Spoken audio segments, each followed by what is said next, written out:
महर्षि मार्कंडेय जी कहते हैं, भगवान आप अंतर्यामी, सर्वव्यापक, सर्वस्वरूप, जगत गुरु, परमार्थ और सिद्ध स्वरूप हैं। समस्त लौकिक और वैदिक वाणी आपके अधीन है। आप ही वेद मार्ग के प्रवर्तक हैं। मैं आपके इस जुगल स्वरूप नरोत्तम नर श्री गुरु नारायण को नमस्कार करता हूँ। प्रभु, वेद में आपका साक्षात्कार कराने वाला वो ज्ञान पूर्ण रूप से विद्वान है जो आपके स्वरूप के रहस्य को प्रकट करता है। ब्रह्मा आदि बड़े बड़े प्रतिभाशाली महर्षि उसे प्राप्त करने का यत्न करते रहने पर भी मोह में पड़ जाते हैं। आप भी ऐसे लीला बिहारी जो विभिन्न मत वाले आपके संबंध में जैसा सोचते विचारते हैं वैसा ही शील स्वभाव और रूप ग्रहण करके आप उनके सामने प्रकट हो जाते हैं। वास्तव में आप देह आदि समस्त उपाधियों में छिपे हुए विशुद्ध विज्ञान हे पुरुषोत्तम, मैं आपको वंदना करता हूँ। अखिल ब्रह्मांड में जो कुछ भी जड़ चेतन स्वरूप जगत चेतन है वो समस्त ईश्वर से व्याप्त है। उस ईश्वर को साक्षात रखते हुए त्याग पूर्वक इसे भोगते रहो, इसमें आसक्ति मत रहो। क्योंकि धन भोग्य पदार्थ किसका है, अर्थात किसी का भी नहीं है।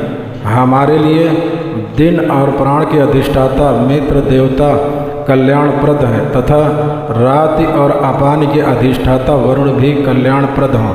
चक्षु और सूर्य मंडल के अधिष्ठाता परियमा हमारे लिए कल्याणकारी हो। बल और भुजाओं के अधिष्ठाता इंद्र तथा वाणी और बुद्धि के अधिष्ठाता बृहस्पति दोनों हमारे लिए शांति प्रदान करने वाले हैं। त्रिविक्रम रूप से विशाल नगों वाले विष्णु जो पैरों के अधिष्ठाता हैं हमारे लिए कल्याणकारी हों। उपर्युक्त सभी देवताओं के आत्मस्वरूप को ब्रह्मा के लिए नमस्कार है। हे वायुदेव, तुम्हारे लिए नमस्कार है। तुम ही प्रत्यक्ष प्राण रूप से प्रतीत होने वाले ब्रह्म हो, इसीलिए मैं तुमको प्रत्यक्ष ब्रह्म कहूँगा। तुम ऋतु के अधिष्ठाता हो, इसीलिए मैं तुम्हें ऋतु नाम से पुकारूंगा। तुम सत्य के अधिष्ठाता हो, इसलिए मैं तुम्हें सत्य नाम से कहूँगा। गौ सर्वशक्तिमान परमेश्वर मेरी रक्षा करें। वक्ता की अर्थात आचार्य की रक्षा करें मेरी और रक्षा करें मेरे आचार्य की। भगवान शांति स्वरूप हैं जो तेजोमय किरणों के पुंज हैं। मित्र वरुण तथा अग्नि आदि देवताओं समस्त विश्व के प्राणियों के नेत्र हैं और स्थावर तथा जंगम सबके अंतर्यामी आत्मा हैं। वे भगवान सूर्य, आकाश, पृथ्वी, अंतरिक्ष लोक को अपने प्रकाश से पूर्ण करते हुए अपने आश्चर्य रूप से उदित हो रहे हैं। मैं आदित्य रूप वाले स्वरूप वाले सूर्य मंडलस्थ महान पुरुष को जो अंधकार से सर्वथा परवे है, पूर्ण प्रकाश देने वाले हैं, परमात्मा है, उनको मैं जानता हूँ। उन्हीं को जानकर मनुष्य मृत्यु को लांघ जाता है। मनुष्य के लिए मोक्ष प्राप्ति का दूसरा कोई अन्य मार्ग नहीं है। समस्त संसार को उत्पन्न करने वाले सरस्वती, सृष्टि पालन संहार करने वाले मैं स्वरूप एवं जगत को शुभ कर्मों में प्रवृत्त करने वाले परम ब्रह्म स्वरूप आप हमारे संपूर्ण आदि बौद्धिक, आदि दैविक, आध्यात्मिक दूरित बुराइयों और पापों को हमको दूर ले जाएं, हमको दूर करें कि जो भला है, कल्याण है, श्रेय है, मंगल है, उसे हमारे लिए, विश्व के हम सभी प्राणियों के लिए चारों ओर से भली भांति लिया दें। हे भगवान, आप हमें असत्य से सत्य की ओर, तम से ज्योति की ओर तथा मृत्यु से अमरता की ओर ले चलें। पुनात्मा तत्सवितरणयम, जिन भगवान सूर्य का प्रखर तेजोमय मंडल विशाल रत्नों के समान प्रभासित अनादिकाल स्वरूप समस्त लोगों का दुख दारिद्र संहारक है, वो मुझे पवित्र करे। जिन भगवान सूर्य का मंडस्थ देव समूह द्वारा अर्चित विद्वान ब्राह्मणों द्वारा संतुष्ट तथा मार्मों को मुक्त देने में प्रवीण है, वो मुझे पवित्र करे। मैं उसे प्रणाम करता हूँ। जिन भगवान सूर्य का मंडल अखंड अवच्छेद ज्ञान स्वरूप तीनों लोकों द्वारा पूज्य सत रज तम, इन तीनों गुणों से युक्त समस्त तेजों तथा प्रकाश पुंज से युक्त वो मुझे पवित्र करें। जिन भगवान सूर्य का श्रेष्ठ मंडल पूर्ण होने के कारण अत्यंत कठिनता से ज्ञान गम्य है तथा भक्तों के हृदय में धार्मिक बुद्धि उत्पन्न करता है, जिससे समस्त पापों का क्षय हो जाता है, वो मुझे पवित्र करें। जिन भगवान सूर्य का मंडल समस्त आदि व्याधियों का उन्मूलन करने में अत्यंत कुशल है, जो ऋग, यजुर तथा साम इन तीनों वेदों के द्वारा सदा संतुष्ट है, जिनके द्वारा गोलोक, अंतरिक्ष लोक तथा स्वर्ग लोक सदा प्रकाशित रहता है, वो मुझे पवित्र करे। जिन भगवान सूर्य के श्रेष्ठ मंडल को वेद विद्या विद्वान ठीक ठीक जानते हैं तथा प्राप्त करते हैं, चारण गंध तथा सिद्धों का समूह जिनका गान करते हैं, योग साधना करने वाले योगी जन इसे प्राप्त करते हैं, वो मुझे पवित्र करें। जिन भगवान सूर्य का मंडल सभी प्राणियों द्वारा उचित है, पूजित है तथा इस मनुष्य लोक में प्रकाश का विस्तार करता है और जो काल का भी काल एवं व्याधि काल रूप है, वो मुझे पवित्र करे। जिन भगवान सूर्य के मंडल में ब्रह्मा एवं विष्णु की आख्या है, जिनके नाम उच्चारण से भक्तों के पाप नष्ट हो जाते हैं, जो क्षण, कला, काष्ठा, सन्वंतर से लेकर कल्प पर्यंत काल का कारण तथा सृष्टि के प्रलय का भी कारण है, वो मुझे पवित्र करे।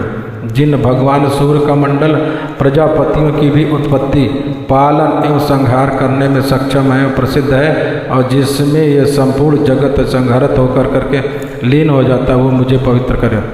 जिन भगवान सूर्य का मंडल संपूर्ण प्राणियों वर्ग का तथा विष्णु की भी आत्मा है, जो सबसे ऊपर श्रेष्ठ लोक है, शुद्धा के शुद्ध सारभूत तत्व है, सूक्ष्म से सूक्ष्म साधनों के द्वारा योगियों के दीवानी द्वारा प्राप्त है, वो मुझे पवित्र करें। जिन भगवान सूर्य का मंडल वेदवादियों द्वारा सदा संतुष्ट और योगियों को योग साधना से प्राप्त होता है, मैं तीनों काल, तीनों लोकों के समस्त तत्वों के ज्ञाता उन भगवान सूर्य को प्रणाम करता हूँ, वो मंडल मुझे पवित्र करें।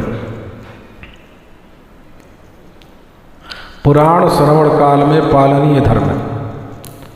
जो लोग श्रद्धा और भक्ति से संपन्न, अन्य कार्यों की लालसा से रहित, मौन, पवित्र और शांत चित्त होकर पौराणिक कथा को श्रवण करते हैं, वे ही पुण्य के भागी होते हैं। जो अधम मनुष्य भक्ति रहित होकर पुण्य कथा को सुनते हैं, उन्हें पुण्य फल तो मिलता नहीं, उतने प्रत्येक जन्म में दुख भोगना पड़ता है। जो लोग तांबूल, पुष्प, चंदन आदि पूजन सामग्री द्वारा प्राण की भली भांति पूजा करके भक्ति पूर्वक कथा सुनते हैं, वे निसंदेश दरिद्रता रहित अर्थात धनवान होते हैं। जो मनुष्य कथा होते समय अन्य कार्यों के लिए वहाँ से उठकर अन्यत्र चले जाते हैं, उनकी पत्नी और संपत्ति नष्ट हो जाती है। जो पापी अधम मनुष्य मस्तक पर पगड़ी बांधकर या टोपी लगा करके पवित्र कथा सुनते हैं, वे बगुला होकर उत्पन्न होते हैं। जो लोग पान चबाते हुए पवित्र कथा सुनते हैं, उन्हें कुत्ते का मल भक्षण करना पड़ता है और यमदूत उन्हें यमपुरी में ले जाते हैं। जो ढोंगी मनुष्य व्यासना से ऊंचे आसन पर बैठ करके कथा सुनते हैं, वे अक्षय नरकों का भोग करके कौवा होते हैं। जो लोग व्यासनासन से श्रेष्ठ आसन से अथवा मध्यम आसन पर बैठ करके उत्तम कथा श्रवण करते हैं, वे अर्जुन नाम के वृक्ष होते हैं। जो मनुष्य पुराण की पुस्तक और व्यास को बिना प्रणाम किए कथा सुनते हैं, वे विश्व भक्षी होते हैं। जो लोग सोते हुए कथा सुनते हैं, वे अजगर सांप होते हैं। इसी प्रकार जो वक्ता के समान आसन पर बैठकर कथा सुनता है, वो गुरु सस्यागमन के समान पाप का भागी होकर के नरकगामी होता है। जो मनुष्य पुराणों के ज्ञाता व्यास और पापों को हरण करने वाली कथा की निंदा करते हैं, वे 100 जन्मों तक सूकर योनि में उत्पन्न होते हैं।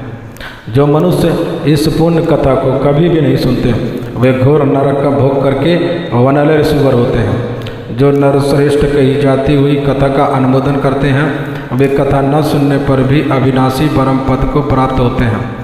जो दुष्ट कही जाती हुई कथा में विघ्न पैदा करते हैं, वो करोड़ों वर्षों तक नरकों का भोग करते हुए अंत में ग्रामीण सुअर होते हैं। जो लोग साधारण मनुष्यों को पुराण संबंधी पुण्य कथा सुनाते हैं, वो 100 करोड़ कल्पों से भी अधिक समय तक ब्रह्मलोक में निवास करते हैं। जो मनुष्य पुराण के ज्ञाता वक्ता को आसन के लिए कमल, मृग चर्म देते हैं, आसन मृगचर्म देते हैं। वक्ता को आसन के लिए कम्बल, मृगचर्म, वस्त्र, सिंहासन और चौबी प्रदान